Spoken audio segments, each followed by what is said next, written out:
오늘 말씀의 제목입니다. 한번 따라해 주세요. 자신이 정의가 되어버리면.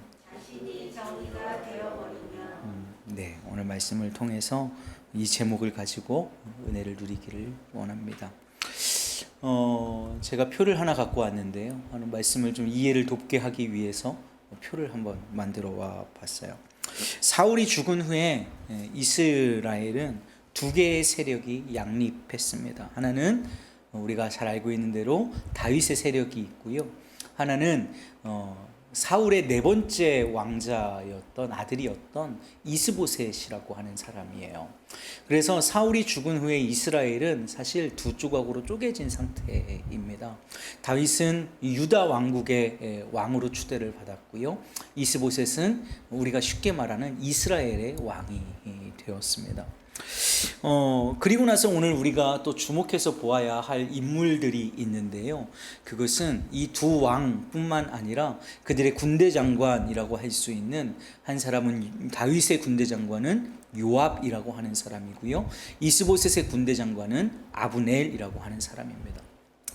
이 이스보셋의 세력을 살펴보면 사실 오늘 둘 다 마찬가지의 입장을 가지고 있는 것 같아요. 이스보셋이 왕인데 이스보셋보다는 아브넬이 권세가 훨씬 강력합니다. 다윗이 왕임에도 불구하고 왕 위에 있는 권력을 마치 요압이 가지고 있는 듯한 이렇게 냄새를 풍기게 되죠.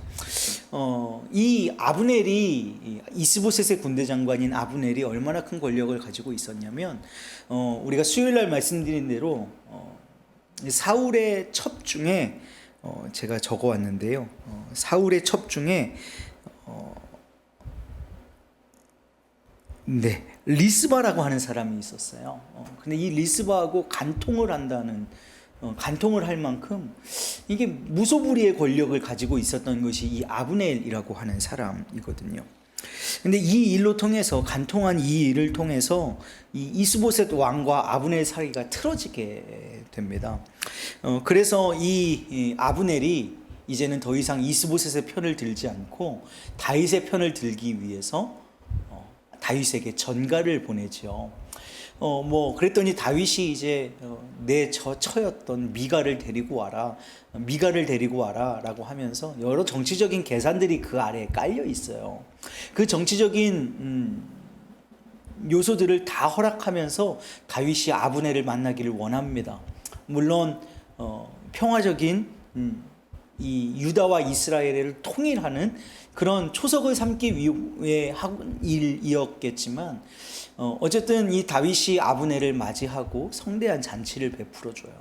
그리고 나서 조심히 돌아가게 합니다. 근데 이 돌아가게 한 후에 이 다윗의 군대 장관이었던 이 요압이라는 사람이 전쟁을 치르고 돌아옵니다. 돌아오고 나서 이 소식을 듣는 거예요. 아브넬이 다윗을 만나고 다윗이 아브넬을 환대했고 그 아브넬을 또 잘 돌려보냈다. 이 이야기를 듣게 되는 거예요. 여러분, 이 소식에 요압이 굉장히 분개하거든요. 분개해요. 요압의 입장에서는 이 아브넬이 굉장히 연적이거든요. 연적이고 또 자신의 동생이었던 아사헬이라고 하는 동생을 죽인 범인이기도 했습니다. 그러니까 딱 보시면은 대결 구도가 딱 성립이 되잖아요. 요압 그리고 아브넬, 이 두 사람이 각국의 군대 장관이라면 굉장한 라이벌 관계였을 것이다 라는 것이 딱 드러나는 데다가 요압의 동생인 아사헬을 아브넬이 죽였으니 형제의 원수가 되기도 한단 말이에요. 그러니까 이 아브넬을 반드시 왔을 때 죽였어야 했는데 이를 죽이지 못하고 돌려보냈다는 사실에 굉장히 분개하게 되는 거예요. 그래서 요압이 한 일이 있어요. 뭐냐면 전령을 보냅니다. 아브넬에게 급히 전령을 보내요. 그래서 다윗 왕이 마치 미처 다하지 못한 말이 있는 것처럼 아브넬에게 말을 해서 아브넬에게 헤브론 성읍으로 돌아오게 만듭니다. 헤브론 성읍으로 아브넬이 돌아오니까 요압이 그를 마주하죠. 그리고 오늘 우리가 읽은 말씀이 이제 시작하는 거예요. 요압이 아브넬에게 긴히 따로 할 말이 있는 것처럼 성읍으로 같이 들어간 후에 아무 무장도 되어 있지는 않는 아브넬을 칼로 찔러서 죽여버립니다.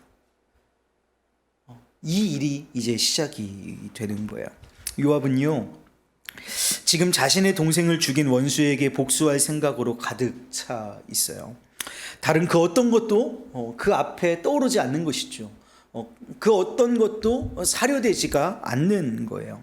요압에겐요, 지금 다윗이 아브넬과 화친함으로 얻을 수 있을 것이라고 생각했던 이스라엘의 평화, 이런 것 지금 그의 머릿속에 들어올리 만무합니다. 게다가 더 중요한 건 아까 이 헤브론 성으로 돌아오게 했다고 했는데, 이 헤브론 성은요, 우리 여러분들 잘 알고 계시는, 제가 레위기 설교하면서도 한번 여러분에게 말씀드렸던 도피성 중에 하나입니다. 그러니까 이 도피성은 살인 혐의가 있는 사람이 정당한 재판 없이 사적인 복수를 당해서 죽지 않도록 그를 보호하기 위해서 특별히 선별된 성읍이었단 말이에요.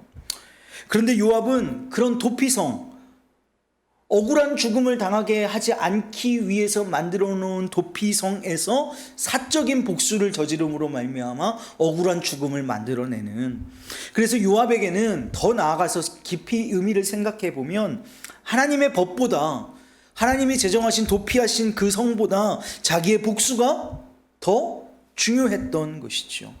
결국 요압은 자기만의 정의, 자기가 곧 정의가 된 거예요. 자기의 복수가 정의가 된 것이고 나의 연적을 제거하는 것이 정의가 되어버린 거예요. 그래서 그 정의를 실현하려고 이스라엘을 평화적으로 통합하려 했던 왕의 정의를 싸그리 무시해버린 것이고요.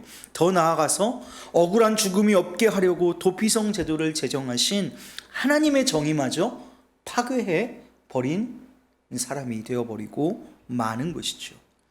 여러분, 우리의 생각이 우리 안에 갇혀버리면, 또 우리의 마음이, 우리의 감정이 자신 안에 갇혀버리면, 그래서 내가 곧 정의다 하는, 내가 곧 정의가 되어버리면 자기에게만 정의가 되는 그 일을 저질러서 모두의 평화를 깨버리는 것이죠.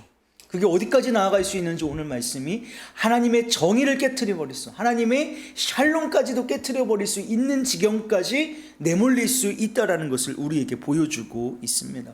그러니 여러분, 우리는요, 자기 중심성을 버려야 합니다. 자기가 중심, 세상의 중심이 나고 내 중심대로 세상이 돌아가고 있다고 하는 생각이에요. 예전에요, 저희가 신월동에 있을 때 우리 규원이가 유치원을 다녔거든요. 그 유치원에서 그 인사말이 세상의 중심은 나입니다. 그러니까 애들이 유치원 가가지고 자기소개하라 그러면 세상의 중심은 나 무슨 반 황규원입니다, 이렇게 인사를 해요. 그래서 제가 그 세상의 중심은 나 할 때마다 제가 규현에게 계속 이렇게 알려줬어요. 세상의 중심은 하나님. 애가 나 할 때마다 하나님, 나, 하나님 계속 해왔어요. 여러분, 세상의 중심이 내가 되고 그 나라고 하는 관념 가운데에 우리가 갇혀버리면, 여러분, 우리는 우리의 진짜 주인이신 예수님의 뜻마저 깨트려 버릴 수 있는 그런 연약한 마음이 우리 가운데 생겨 버린다는 것이죠. 그래서 긴 안목과 또 너른 마음, 또 겸손함이 우리에게 있어야 할 줄로 믿습니다. 그래야 올바른 판단을 내릴 수가 있기 때문에 그런 것이죠. 교회 안에서도 이런 일을 심심치 않게 접할 수 있습니다. 교회 안에서 주의 일을 한다고 하는데 자기중심적으로 일을 합니다. 자신은 매번 잘한다고 하는데 그 일이 때로는 교회의 덕이 되지 않는 거예요. 때로는 목회자의 방향과 반대로 갈 때가 많고 교회를 훼손하는 경우들이 더러 생깁니다. 자신의 생각과 감정대로 자기중심적으로 행하다가 목회자의 방향과 하나님의 뜻을 훼손하는 경우가 너무 빈번하게 일어나는 거죠. 그래서 우리 의왕중앙교회 성도님들에게 부탁드리는 것은, 무슨 일을 해야겠다, 내가 교회 안에서 어떤 일을 해야겠다라고 결정이 섰을 때 여러분, 그것을 목회자와 잠시이라도 한번 상의해 보시라는 거예요. 이것을 해도 될까요? 이런 방향으로 해도 될까요? 라고 한번 물으시라는 겁니다. 그러면 더 좋은 방법과 길과 또 교회가 함께 나아가는 그 문을 열어 놓을 수 있을 것이라는 거예요. 여러분, 요압이 다윗과 상의하고 자신의 군주였던 다윗의 뜻을 헤아리고 돌아갔다고 했을 때 다윗에게 쫓아 올라가서 왕이시여 어떻게 이러실 수 있습니까? 그를 죽이셔야죠. 당신을 속이는 것입니다. 당신은 그에게 휘둘려서는 안 됩니다. 그를 죽이시죠. 근데 다윗이 또 설득했겠죠. 이러이러했고 이러이러해서 평화가 올 것이고 그 후에 뭐 어떠한 일을 어떻게 처리하겠다, 뭐 여러 가지 방법과 보관들이 있었을 텐데, 요압이 자기중심적으로 자기의 의의를 따라서 자기의 목수 때문에 그를 죽이고 나니 모든 일이 허사가 되어 버린 것입니다. 이 일 때문에 요압은 하나님의 법을 훼손하고 다윗과의 거리가 멀어지게 만드는, 요압 군대 장관이니까 우리 지금으로 말하면 국방부 장관 아니에요. 너무나 가까이 있어야 할 사람인데 그와의 거리가 멀어지게 만드는, 그리고 다윗의 입술로부터 그의 가문이 저주를 받는 그런 지경에까지 이르게 되었다라는 겁니다. 아합이 요압이 아브넬을 살해하는 바람에 다윗이 그간 준비해 온 평화로운 통합을 위한 계획이 수포로 돌아가게 생겼습니다. 이 정황상 지금 요압이 실제로 자기 의지대로 아브넬을 죽인 것인데, 이것을 모르는 일반 백성들이 있었을 거 아니에요. 그들이 바라보기에는 어떻겠어요? 다윗이 막 선대하는 척하다가 자기 군대 장관인 요압에게 시켜서 아브넬을 제거했구나, 연적을 제거해 버렸구나, 이렇게 생각했을 것 아니에요. 그러니까 다윗이 이 아브넬을 죽였다는 소문이 퍼져나가기 시작합니다. 그러자 다윗은 자기의 무죄함을 밝히기 위해서 요압을 저주해요. 요압을 저주하고 아브넬의 장례를 성대히 치르고 그 상여를 뒤따라가면서 슬피 울고 애가를 부르고 백성들에게 배로 옷을 짓게 만들고 같이 애곡하게 만드는, 그래서 이 아브넬을 죽인 것이 다윗이 아니라 요압이었음을 선명하게 밝혀내는 것이죠. 유다 백성은 다윗이 비겁하고 또 비열한 술수를 쓰는 그런 왕이 아님을 확인하고 오해를 거두고 다윗을 신뢰할 수 있었습니다. 이 이스보셋도 마찬가지였을 거예요. 이스보셋의 세력도 다윗이 아브넬을 죽인 것이 아니라는 것을 알게 되었고, 요압 때문에 완전히 망가질 뻔한 이 이스보셋과의 관계가 이렇게 간신히 유지되는 그 말씀이 오늘 우리가 읽은 본문 말씀입니다. 오늘 우리가 읽은 본문의 마지막 39절 말씀이 다윗의 마음을 요약해주고 있는 것 같아요. 39절에 이렇게 기록하거든요. 내가 기름 부음을 받은 왕이 되었으나 오늘 약하여서 스루야의 아들인 이 사람들을 제어하기가 너무 어려우니 여호와는 악행한 자에게 그 악한 대로 갚으실지로다 하니라. 여러분, 이 스루야의 아들은 요압의 가문을 얘기하는 거예요. 그러니까 이 다윗이 자기가 기름 부음 받아서 왕이 되었는데, 내가 왕이기는 한데 이 요압이 너무나 강력해서 이들을 어찌할 수 없는 거예요.